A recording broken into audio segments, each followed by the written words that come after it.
Sometimes the most beautiful symbols sit atop the ugliest truths. You ever stand in front of the Gateway Arch in St. Louis? It's massive. When we were kids in high school, they took us there on a class trip from Kansas City. We stayed in the Embassy Suites and we ate at the Spaghetti Factory. We finally made it to the skyline the next day, and it was awesome. Impressive.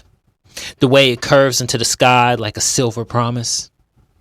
It's supposed to represent freedom, expansion, and the courage to go west. But what if I told you it also represents erasure?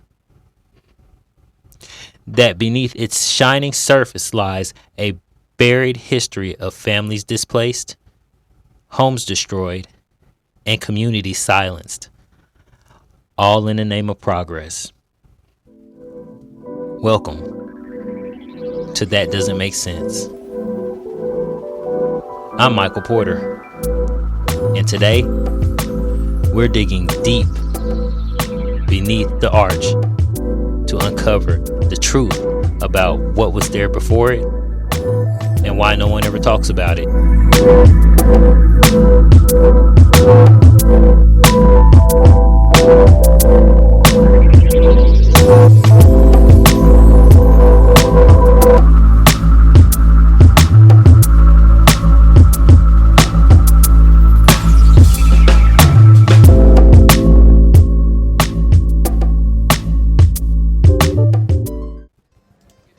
Long before the Gateway Arch was even a blueprint, the land along the St. Louis riverfront was alive. It was crowded, bustling, a little chaotic, but full of history, black businesses, immigrant families, jazz clubs, corner stores, barbershops, and homes. They called it blighted, but let's be real. What they meant was, it was poor, it was black, and it didn't fit the postcard image the city wanted to project.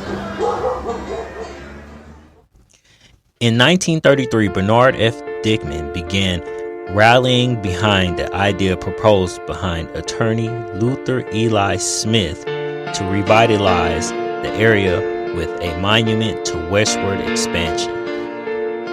By the 1940s, under city planner Harlan Bartholomew, more than 40 city blocks were condemned, bulldozed, erased.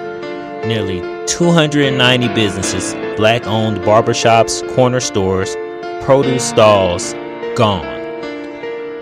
William Robertson, a black barber entrepreneur in the 1930s, U.S. Grant Taze, a African-American barber in the 1930s, and also Albert White, William Johnson, James P. Thomas, and the Clamorgan family, all part of the thriving working class economy here, were forced out.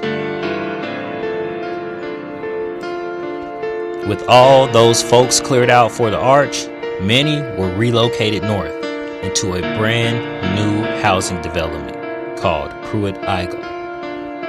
Built between 1954 and 1956, it was designed by Minoru Yamasaki, the same architect who would later design the World Trade Center. 33 towers, 11 stories each, modern design, bright white concrete, and a trap. It was underfunded, poorly maintained, segregated.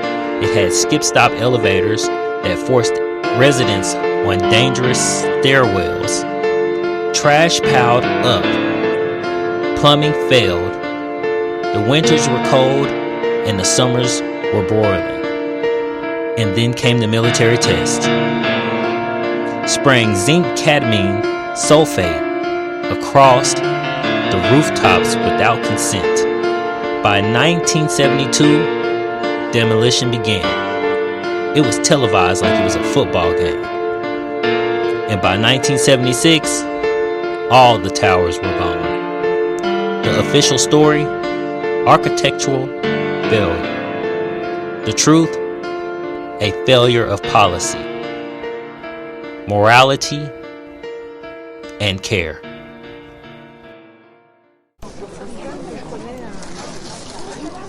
Mill Creek Valley was one of the largest black neighborhoods in St. Louis, home to over 20,000 people by the mid-20th century. It was full of churches, schools, and thriving businesses. Mill Creek Valley got its name from the stream that once ran through Midtown St. Louis.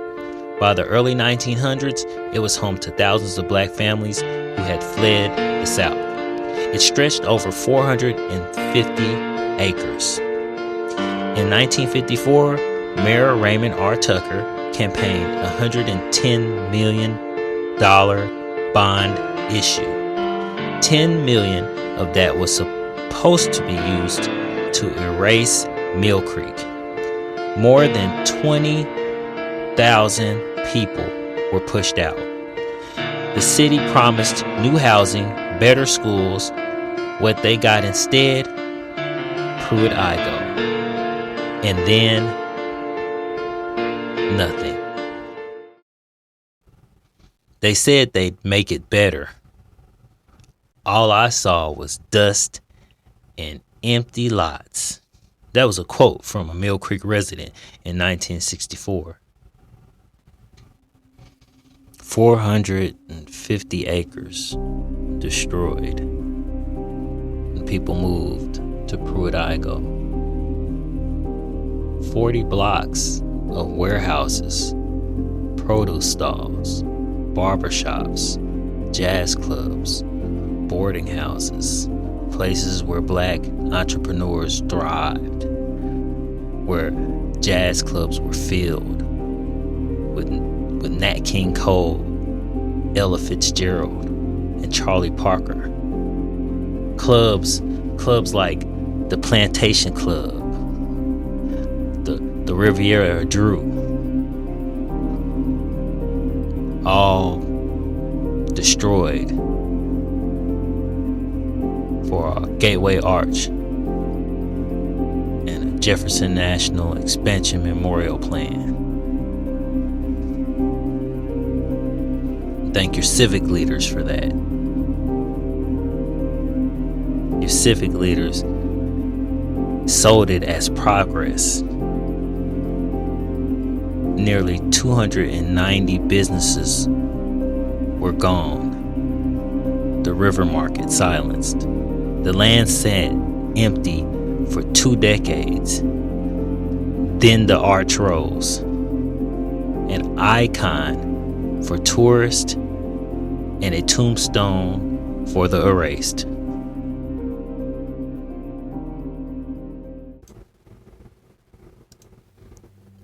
This didn't just affect 3 areas. This affected a whole community. St. Louis is huge, and St. Louis is red hot. Homer G. Phillips Hospital opened in 1937, and it trained more black doctors and nurses than anywhere else before integration. It closed in 1979, leaving a gap in the community care still felt to this day. Vashon High School opened in 1927. It was one of the first black high schools west of the Mississippi, producing state champions and leaders before its forced relocation in 1963. The destruction of Mill Creek, the riverfront, and the neglect of Pruitt-Igoe didn't just happen. They were planned by mayors, civic planners, bond chairmen, and military officers whose names history tries to wash away. But saying their names is part of reclaiming what was lost. This isn't just a story about St. Louis. It's a blueprint for how Erasure works. here's what doesn't make sense. They keep building monuments to freedom where freedom was taken away. Because remembering isn't enough. We have to name it. We have to challenge it. And we have to make sure it never happens again. This is Michael Porter, and you've been listening to That Doesn't Make Sense, where we ask the hard questions and refuse to let the answers be buried.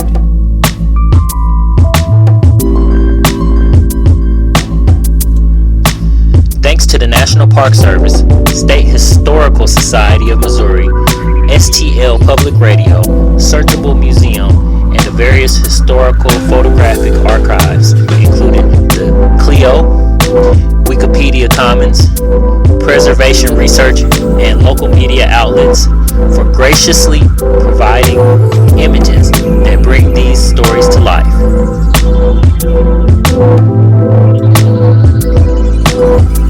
Written and produced by me, and music by Kate O'Brien.